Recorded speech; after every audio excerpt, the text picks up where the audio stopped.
शादीशुदा लोगों को एक बड़ी सीख देने वाली कहानी। पत्नी ने न जाने क्या किया था कि पति ने उसे एक के बाद एक कई थप्पड़ जड़ दिए। हमेशा हर सिचुएशन को शांति से हैंडल करने वाली पत्नी भी इस बार इतनी अशांत हो उठी कि उसने अपनी चप्पल ही निकालकर पति की ओर दे फेंकी। चप्पल पति के बालों को छूते हुए निकल गई।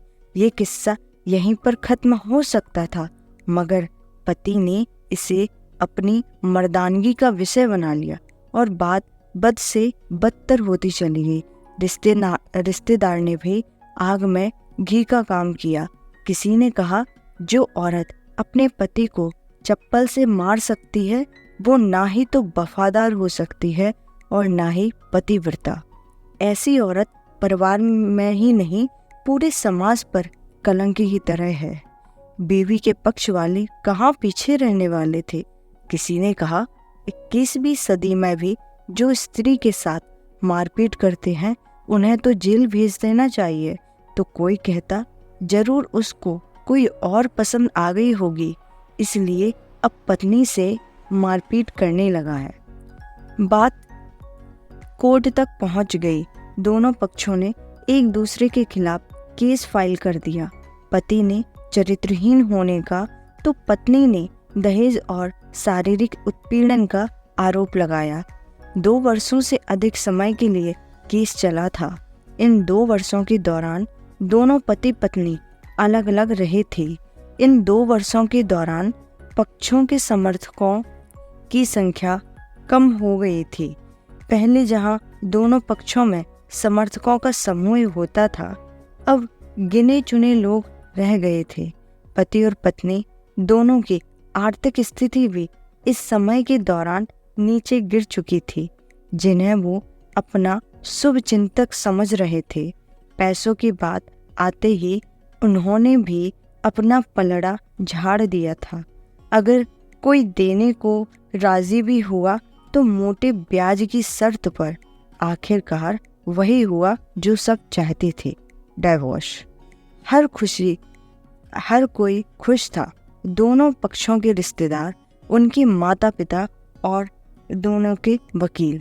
लेकिन 5 साल की सुखद शादी और एक सुंदर बेटी होने के बाद मिली इस डाइवोर्स से पत्नी मूक थी और पति शांत। शायद ये एक इत्तेफाक ही था कि इस खुशी को मनाने के लिए दोनों पक्ष के लोग एक ही चाय की टपरी पर बैठे, आमने सामने। इत्तेफाक इसलिए क्योंकि ज़्यादातर लोग जो एक दूसरे के विरोध पक्ष को सपोर्ट कर रहे थे, वे एक दूसरे को अच्छे से जानते भी नहीं थे। पति पत्नी भी इन सभी से एक दूसरे के सामने मेज पर बैठे। पत्नी ने पति से कहा, अब तो खुश हो गए ना? तुम्हारे मन की जो हुई है मुबारक हो। तुम भी तो आज जीत गई हो। मुझसे तलाक तो तुम्हें भी मिल गया है। कॉन्ग्रेचुलेशंस। पति ने कहा, तलाक को तुम जीत का प्रतीक समझते हो? पत्नी ने पूछा। पति चुप रहा। थोड़ी देर की शांति के बाद पति ने कहा, मुझे तुम्हें 5 लाख रुपए और हर महीने 8,000 देने का आदेश है। अभी मेरे पास पैसे नहीं हैं, इसलिए हमारा मतलब मेरा जो सिटी में फ्लैट है उसे तुम्हारे नाम कर देता हूँ। पत्नी बोली, लेकिन उस फ्लैट की कीमत तो 18 लाख की है। हाँ, लेकिन हमारी बेटी तुम्हारे साथ है और आगे जाके उसके खर्चे भी बढ़ेंगे, तुम्हें थोड़ी आसानी होगी। पति ने कहा, नहीं, मुझे सिर्फ 5 लाख ही देना और तुम हर महीने 8,000 तो देने ही वाले हो। मैं मैनेज कर लूँगी। अगर 5 लाख नहीं है तब भी कोई बात नहीं, पत्नी बोली। दोनों फिर से शांत हो गए। पति सोचने लगा, कितनी भोली और समझदार है ये औरत, जो कुछ समय पहले तक मेरी पत्नी थी और अब अनजान।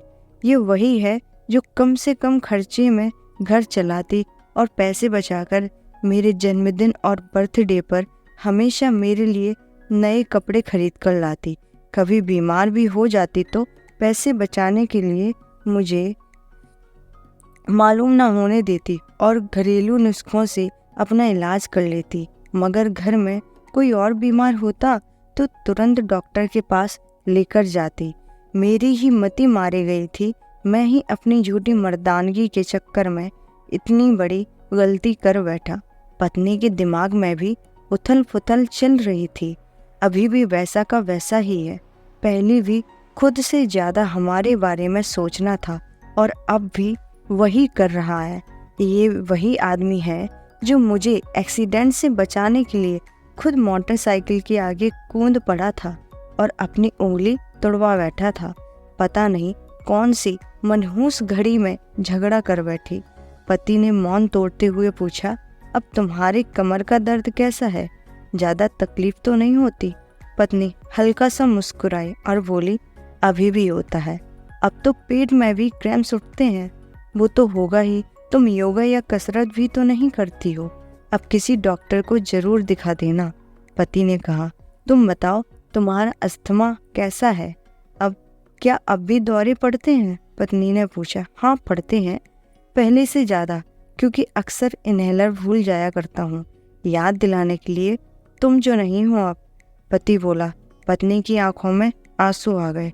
वो बोली, तुम्हें मेरे चरित्र पर सवाल नहीं उठाने चाहिए थे तो ये परिस्थिति आती ही नहीं।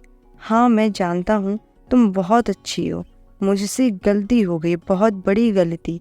मैं लोगों के बहकावे में आ गया था। पति बोला, तुमने भी तो मुझ पर दहेज का इल्ज़ाम लगाया था। वो बोला, गलत था और इस बात का मुझे पछतावा भी हुआ। पत्नी ने कहा। पति कुछ कहना चाह रहा था लेकिन हिचकिचा रहा था। पत्नी ने पूछा, कुछ कहना चाहते हो? वो बोला, क्या सब पहले जैसा नहीं हो सकता? क्या मतलब?